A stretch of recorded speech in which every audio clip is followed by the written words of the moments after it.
Benvenuti.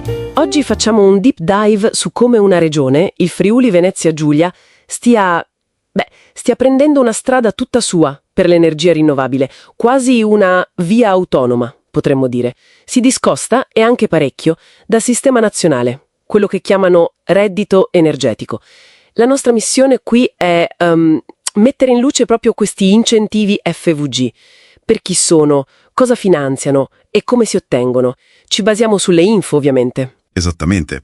E per dare subito, un po' di contesto, ricordiamo il reddito energetico nazionale.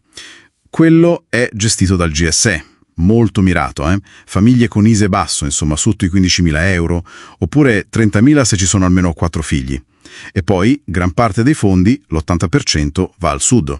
Quindi l'approccio del Friuli Venezia Giulia, si vede subito che è diverso. La legge regionale 1 del 2023, il FVG ha definito questo suo percorso.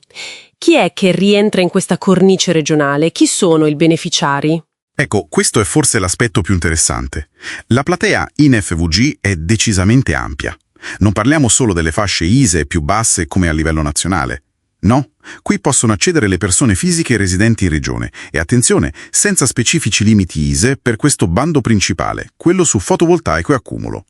E poi ci sono i condomini, gli enti religiosi, ma per gli immobili residenziali di loro proprietà, e poi anche le PMI agricole, piccole e medie imprese. C'è un bando dedicato per loro però, nel 2025.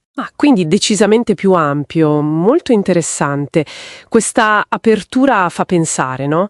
Che la regione non punti solo al supporto sociale, ma forse proprio a una spinta più rapida e diffusa della transizione energetica, coinvolgendo un po' tutti, anche la classe media. Ma per farla adottare davvero questa tecnologia, cosa copre concretamente la regione? Solo i pannelli o c'è altro? Allora, la copertura è piuttosto articolata.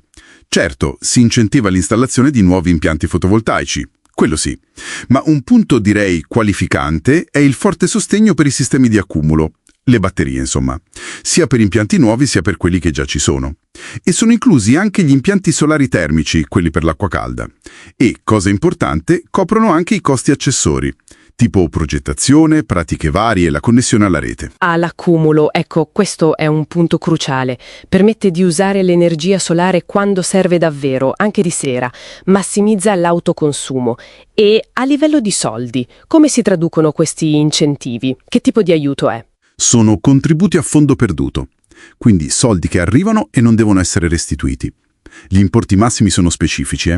Per i piccoli impianti FV, quelli fino a 800 watt, il massimo è 688 euro.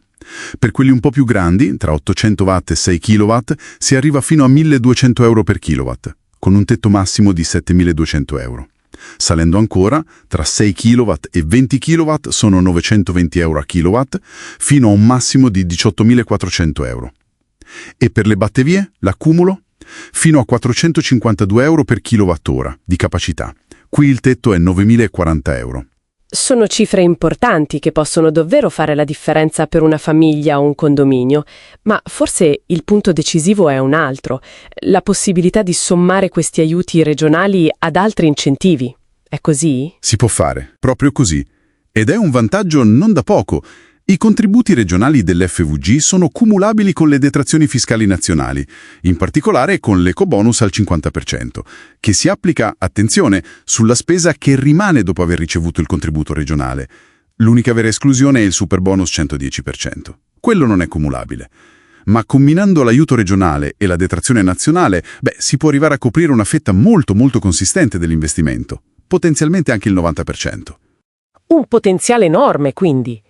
Certo, immagino ci voglia un po' di attenzione nel gestire le pratiche per combinare tutto nel modo giusto. E a proposito di pratiche, come si fa concretamente a chiedere questi contributi regionali? Allora, la procedura è quella che chiamano a sportello. Significa che le domande vengono processate in ordine cronologico. Chi prima arriva, insomma, fino a che ci sono fondi. Un aspetto fondamentale, e un po' diverso dal solito forse, la domanda va presentata solo dopo aver fatto e pagato tutti i lavori. Si fa tutto online, c'è il portale regionale Istanze Online. E un'altra cosa importante, non si devono caricare subito i documenti, le fatture, eccetera. Però è obbligatorio conservarli. Bene. E per almeno 5 anni. Perché possono sempre chiederli per fare dei controlli. Sì, ci sono delle finestre temporali. Per gli interventi residenziali le spese sono valide se fatte a partire dal 1 novembre 2022, invece per le PMI agricole si parte dal 1 gennaio 2025.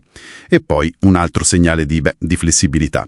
La scadenza per presentare le domande, che prima era fissata nel 2023, è stata tolta. Adesso c'è tempo fino al 31 dicembre 2026, a meno che, ovviamente, il bando non chiuda prima perché i fondi finiscono.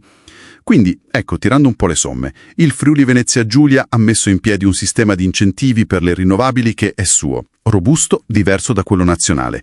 Si rivolge a più persone, include bene l'accumulo, si può sommare ad altri bonus statali importanti e a questo processo di domanda post-lavori. L'obiettivo sembra chiaro, insomma, spingere forte sulla diffusione delle energie pulite coinvolgendo tanti soggetti diversi. Esattamente. E questa flessibilità che hanno dimostrato, per esempio, togliendo le scadenze rigide, fa venire in mente una riflessione per il futuro, no? Quale potrebbe essere il passo successivo? Magari un'integrazione più forte tra questi incentivi per i singoli e le forme collettive che stanno emergendo.